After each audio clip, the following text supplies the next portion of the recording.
Hello everybody. So today I want to talk about my top 3 stocks.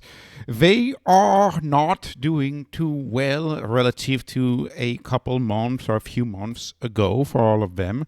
And so hence the question, are we ready to bounce? And my first position is strategy in my portfolio, followed by Tesla, followed by HIMS. And so, of course, my mood is heavily impacted by how these stocks are doing.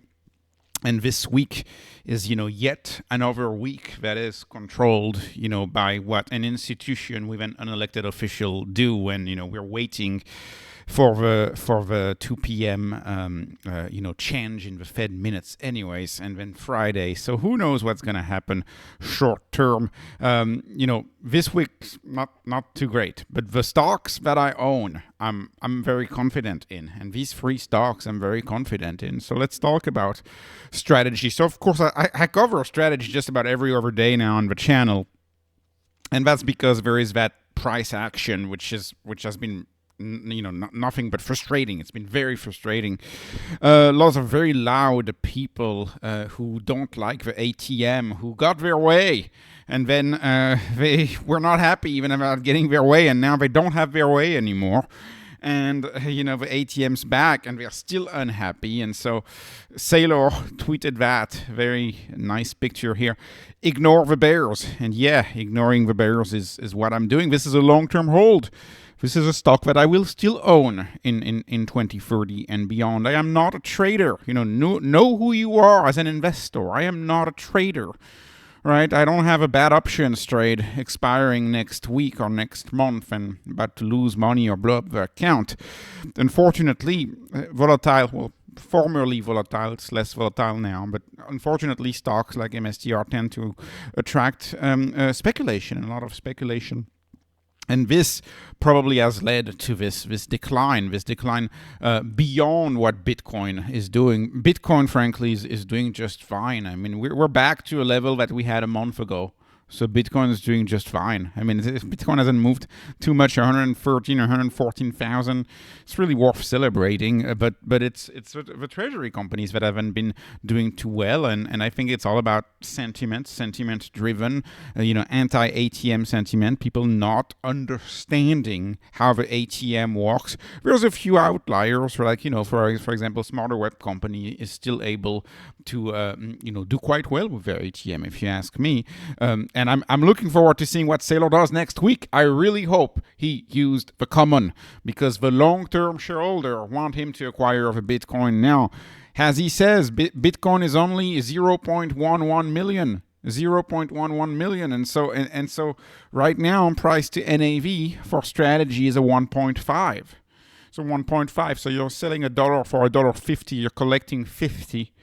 And you're putting this 50 cents into Bitcoin. You accrete by issuing new shares. That is how it works. Note how the performance, of course, of strategy, it's been my best performing stock still despite the drop. It's absolutely outstanding, this performance that we've had. We're at right now at 24x ish right now in 5 years, depending on how you look and where you look. You can look at, sometimes you get to calculate 27, 28x. Yesterday's video, depending on the date, I was at a 28x your money. If you bought it in the bear of like 2022, those people who bought it there have even higher, right? You're well into the 30x times your money on MSTR. And so, of course, in my view, the stock should trade at a premium. When you have a stock who has been the best performing stock in the market for the past 5 years, it should trade at a premium. And I want to point out something about the NAV here, perhaps a new thought. There's disagreement as to how price to NAV should be calculated.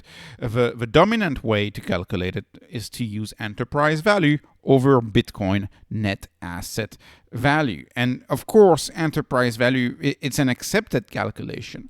But I want to point out how strategy calculates on its website, and that's how most people get to a 1.5 MNAV.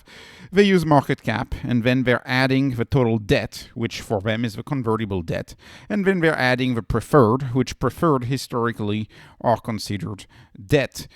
But I want to submit this question to my viewers: is convertible debt actual debt when we know full well that all of that debt is going to be turned into equity between 2028 and 2032? In many ways, I would look at the convertible debt as not debt, but simply future accretive common ATM issuance. Because we will issue the common in the future at a price higher than what the strategy common share price was when those convertibles were issued years back. And so that's an accretive transaction. So removing the value of that debt, does it really make sense when really we should just look at it as forward dilution? This is just going to be more dilution to pay off the debt. And of course, the thesis in strategy is you're okay with dilution because you understand that dilution is how we get the return. Dilution is how we get the return. The stock did a 30x. The market cap did 100x. You 100x'd the market cap. You 30x'd the stock. You did that thanks to capital accumulation, to capital formation, to the issuance of new shares. That's how you earned the yield. So that's point number one. Is debt really debt? And I would look at debt as future dilution. That's how I would look at debt. That's point number one. Point number two, the preferred. The preferred are perpetual. The preferreds are perpetual. So are we really using the face value of these preferreds and subtracting it, or adding it, actually, not subtracting, of course, adding it to market cap to make MNAV look less favorable? Why are we doing that? We should use the dividend. We should use the dividend, and even then, those dividends in times of crisis, right? Some of them can be skipped in two. Well, one of them can be lowered and another one can be skipped in two of a preferred offering. So this preferred offering, are we really using the face value? Is this really fair to use the fair value when they are perpetual preferred? Perpetual meaning in perpetuity, meaning we're not going to pay them back. It's the interest that is perpetual, but it's a fiat interest. That's the magic of it. It's a fiat. It's an interest that is rooted in fiat. And so, is it Harvard University? Look any of these documentaries about the history of money. Will show you Harvard University, paying a note that's 400 years old to, I think, the state of Netherlands, and they pay that note, and that note is a few bucks. It's a few dollars, and it's a note because they contracted perpetual debt from the state of Netherlands. So if fiat keeps devaluing, those coupons are going to be next to nothing. And the debt is perpetual. So anyways, I'm not even sure using enterprise value and calculating MNAV is the way to go. Perhaps market cap is the better way to go, because convertible debt will not be paid off in cash. It will be paid off in future dilution, but that dilution is at a higher price than when that debt was issued. So anyways, fundamentally speaking, I'm as bullish as I ever was on strategy, and I look forward to seeing the price in 2030, and hopefully I'll be reporting on it. Anyways, let's talk about another stock, another favorite of the channel, another favorite of mine. So I started covering this stock early in the channel, between like $6 and $10. Late 22 is when I started accumulating this stock and really loving the story. Back then, the stock was dismissed as an ED company, but you see, this stock has grown much more since that. Okay, it got started with ED and with cheesy cacti advertising in the New York subway. Well, it's your modern company typically are going to have quirky advertising. Like, look at how Elon Musk does it with Tesla and robotaxi pricing. It's modern day culture. It's fine. The point is, this stock, has been sold off, and it's been sold off because of Q2 and Q2. If you actually look at trailing 12 months, it actually was flattish for Q2. But if you look at just the quarter was down. But why was that quarter down? Because the quarter got halted. HIMS got stopped in its track with Novo backing out. Like, it's not a problem of execution of HIMS. It's just like they got stopped in their track. Think about that. Marketing campaigns, all of the spend, onboarding customers, everybody's onboarded, everybody's happy, and all of a sudden, boom, Novo threw a wrench into that business. So of course it was going to be a messy quarter, but are they going to pick back up? And I would argue they are going to pick back up because they're not just a GLP-1 company, right? 20-ish% is the weight loss business, roughly. And I've addressed that in prior channels. So they do much, much more than just GLP-1. And you can see in 2025, they have menopause and they have testosterone, HRT, right? Coming. So they have hormonal treatments coming in 2025, and that's going to be another big market of growth. HIMS has a history of taking over cash cows, taking over blockbusters of what I call small to medium issues medicine. They take the blockbusters and they make them a subscription. They ship them from remote facilities. They make the pharmacies obsolete. We don't need 45,000 pharmacies when we can have a few automated pharmacies. They use AI for better outcomes, for better prescription of drugs, for their doctors, and they have more than 1,500 doctors and medical professionals, mostly NPs, but some doctors. They have more than 1,500 of them who prescribe. They can prescribe very, very fast because of the use of AI, and they're just taking the cash cows. Like go to your average American strip mall, for example. In your average American strip mall, you will see something called a low T store or low T, whatever they call it. That's been a blockbuster drug, right? So has ED been a blockbuster. So has hair loss. Hair loss back in its day, which is, they call it HIMS and HERS dermatology, right? But hair loss back in its day, Rogaine, have you heard of Rogaine? That was also, a big sale. I remember back in the day, Costco used to make a bunch of money selling that stuff. Anyways, that was a blockbuster. Mental health, right? That's your SSRIs, your SNRI, particularly popular with women. A lot of younger women are on it. It's like, it's a blockbuster drug too. Like people... So they're taking these blockbuster categories, these verticals, they're vertically integrating them. They're having a unique brand for cross-selling. They're having outstanding marketing. I was out the other day. I can't remember. There were HIMS ads, like every other TV ad had a HIMS ad. HIMS and a HERS ad too. And HERS, they advertise on TV shows and all that sort of stuff. Anyways, the point is, I am very confident in this company. I don't think this company is just a GLP-1 company, even though the market is telling you this is just a GLP-1 company. This is a vertically integrated companies, and you can see they've grown. I mean, long gone are the days where they only had Columbus, Ohio. I remember those days when I was talking about their Columbus, Ohio facility. Now they have Ohio, they have New Jersey, they have Arizona. Arizona is a slightly older one, and California. They make their own peptides. Right? Liraglutide. We'll get to liraglutide in a second, but they make their own, so they're vertically integrated, right? They have their lab facility, lab testing. Lab testing is going to be essential for HRT, hormone replacement therapy. If you prescribe hormone replacement therapy, you need to lab testing. They have an outsourcing facility, so they're vertically integrated. They make the drugs, they have the pharmacies, they ship the drugs.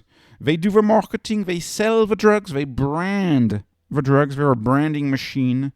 They advertise the drugs, they provide you with the doctors. Frankly, I would be very concerned if I'm a 20th century company and my business model is based on cash cows and cash cow businesses. I would be very concerned about HIMS taking on the cash cow because I don't think HIMS is going to ever disrupt the hospital that treats cancer. I don't think HIMS is going to do that. But I think if you treat diabetes and you're a medical office building or medical center and you treat diabetes and you do hormonal replacement and you treat menopause and you do a little bit of urgent care, you do a little bit of ED on the side, and if that's 80% of your business, I would be very, very, very concerned. And hopefully the tough medical issues to solve hopefully are not subsidized by the easy stuff and the easy visits. Hopefully you don't have a lot of mom and pop doctor offices where it's really the easy stuff that finances the tough patients and the tough stuff. And unfortunately, I know the answer to that question. So I think this company is going to bring a lot more disruption than people can even imagine right now. And that's why a lot of people have compared HIMS to Amazon, because the disruption that they could bring could be enormous. Quickly, the GLP-1, I want to point that out. This is very interesting. So they have their own data. And based on their own data, and this is something that I've heard LifeMD talk about as well. So it's not just HIMS, but based on their own data. That 2 calls ago, I think Andrew talked about that. They published this in their later investor presentation. You can see liraglutide and oral weight loss actually has pretty comparable results for people in the lower BMI ranges. It's got like pretty comparable results to semaglutide. To personalized semaglutide, but I mean, I'm assuming branded semaglutide is about the same. It's so okay. Yeah. There's the issue of course, liraglutide is once daily. Oral weight loss pills are once daily, and personalized semaglutide is once weekly, right? Semaglutide injections are once weekly, but I would argue that's a minor difference.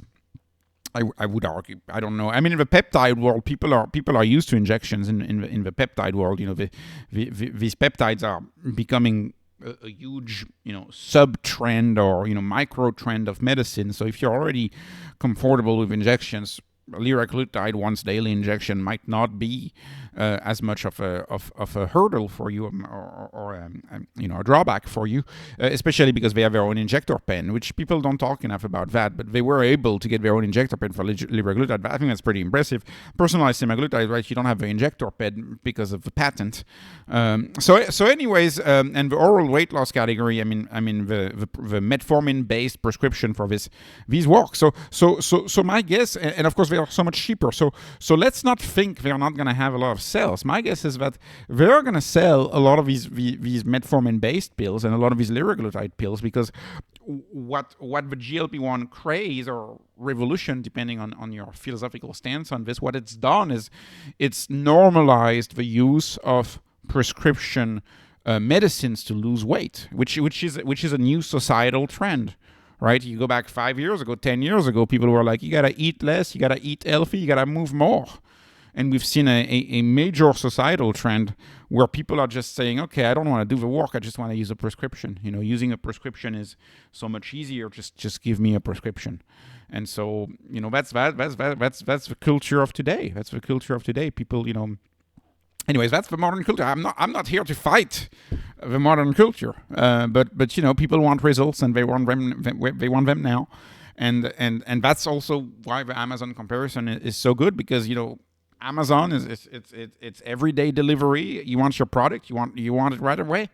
You can order something for $5 on Amazon, you get it in 4 hours, you get it right away. That's customer centricity, making the customer happy. And sure enough, if the customer can have a magic pill and be happy and lose weight and not put any effort, that's a much more customer-centric approach, than telling your people, okay, you got to get a gym membership, okay, you got to stop eating XYZ, and customer centricity is just the way it is. It's about removing the hurdles. Anyways, lastly, I haven't talked enough about on this channel about their international expansion, Europe and Canada. I think that's going to be a big deal. I think, the Zava acquisition, if you ask me, they underpaid for it. I think they got a really cheap price at 300-ish million for it. I think they got a really cheap price. Zava has experience with hormone therapy and HRT, and they'll be able to use that experience and, cross-pollinate it for HIMS in the United States, eventually in Canada. In Canada, they're launching semaglutide because Novo lost the patent because they didn't want to pay $250 to renew it, and they lost their patent in Canada. So they're coming to Canada. So that disruption is going to be pretty big. And in the long term, to me, this stock is still one of the key players, and it's my third largest position, and I'm happy to own it. And of course, the stock goes up, down, up, down. High volatility is the price you pay for high returns. Amazon, how many 70% drawdowns did Amazon get right in the past 20 years? I think if you calculate, it must be like 17 or 18 times, some things like that, maybe less, but it's pretty insane. So anyways, that's for HIMS. That's my take for HIMS. And the last one, of course, is Tesla. I do not talk much about Tesla on this channel because you get a lot of dislikes, and a lot of people disagree with you. There's a lot of, I don't know if you call it Tesla derangement syndrome or Elon Musk derangement syndrome. People just don't like Tesla. And so I've learned better to not talk about Tesla. But okay, here's the reality check. Self-driving is becoming a thing. It's about to become a thing, folks. And so the thesis that you may have heard for the past 5 years or even more than 5 years, it's finally happening. Elon is known for delivering late, but he still delivers, but it's late. He's known for being late. And that's fine. I mean, that's fine. That was a big accumulation period. Tesla, by the way, I mean, my cost basis is I think like 205 or 207. I can't remember. Anyways, I own it across multiple accounts, and with the leaps you lose track. But the point is, it's the least performer. It's only up 50%. How is it only up 50% in a 4-year period? And it's been dead money. The stock has been roughly dead money, which makes me think it's about time for prime time for Tesla, because we have many catalysts in Q3. Like, do you realize the catalysts we got coming in Q3? And of course, Wall Street only looks at the current quarter. They only care about the current quarter. This is like what we've clearly seen in this market. It's all about the next quarter. Wall Street hasn't changed. But what kind of news are we getting this quarter? Well, apparently Musk won't create a third party. Although that's the news from the Wall Street Journal, so take that with a grain of salt. But apparently, that should have been a huge news. Well, the stock was down 3% today. He is down. I don't know. It's probably up a little more now. But anyways, the stock's down. Enormous news. People were so worried about him creating a third party and getting distracted again. Apparently, he's not doing that. Stock down. Anyways, we have FSD with new 10x parameters. It's going to be released within weeks. Elon Musk has been hyping it up. And so that could be an enormous catalyst. That could lead to the end of the safety rider in the robotaxi. And the robotaxi rollout is doing very well. In Austin, they keep expanding the size. In a San Francisco area, I think they're going to expand the number of cars. I think there's still a limited number of cars, but they're going to expand the number of cars. We know they're hiring in New York City. New York City is coming. And this is also a very big deal. Enormous boost in auto sales is coming. You may have seen the ads on the internet, on X, well, mostly X. Enormous boost to auto sales is coming because the subsidies are ending in the United States on September 30th.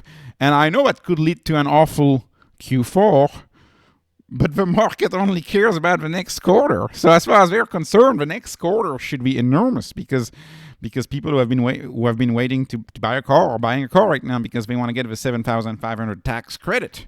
And so if you're lucky enough to qualify for that tax credit, people are like, okay, well, I'm getting a Tesla. So that's going to be an enormous boost to sales. Energy storage is doing really well. It's ramping. Model Y in China. Of course, Tesla is very popular in China, and they released a big family Model Y Long. This was a very bullish tweet today from Elon, because he did say, maybe it won't need to come to the US because robotaxi will be all over right there, and manufacturing capacity will be used to produce robotaxi. Manufacturing capacity will not necessarily be used to produce a new version of a Model Y. You have the Optimus redesign for scale, a bit of a step back, but for a higher scale. And I would argue Tesla still does not trade at all based on Optimus hope. Optimus is still viewed as a complete joke by Wall Street. So for the day-to-day Tesla analysts, they could have been upset to hear of a delay in the Optimus because of a redesign needed for manufacturing line. They could have been upset about that. But Wall Street looks at it as a joke. So it's like it's not going to be impacted the stock. And the Semi is about to launch, in a more, because they have a test run, right, with Pepsi and stuff, but we're about to actually start commercializing it in a serious way, and that could be another big boost for the stock. And if you follow this stock, there's a lot of other things going on with Tesla, which I did not cover because this is not a stock that I regularly cover on the channel. And people are going to say, oh well, Tesla has a nosebleed valuation. And I would argue Tesla, just like Palantir, just like Amazon back in its day, these stocks are trophy stocks. They don't necessarily trade on valuation for long stretches of time.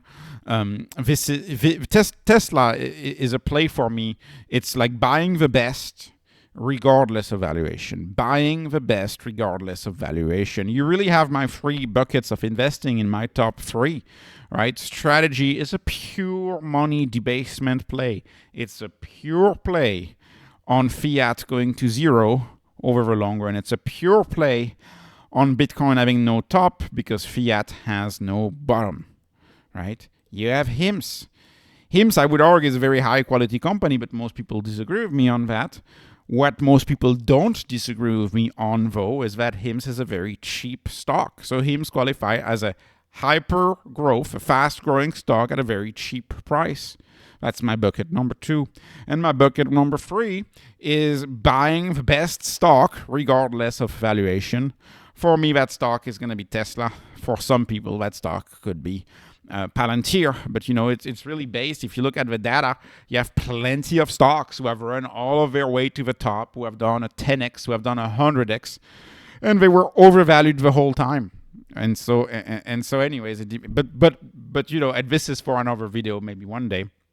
I actually don't think Tesla is overvalued at all. I actually think Tesla is undervalued, but of course you gotta look 2030 and beyond to realize that, and most people don't look at 2030 and beyond. So anyways, this was not financial advice, not investment advice. This is only entertainment. I'm hoping you were entertained. Please like, please subscribe, follow me on Patreon, follow me on X. Thank you for watching, and have a wonderful, wonderful day.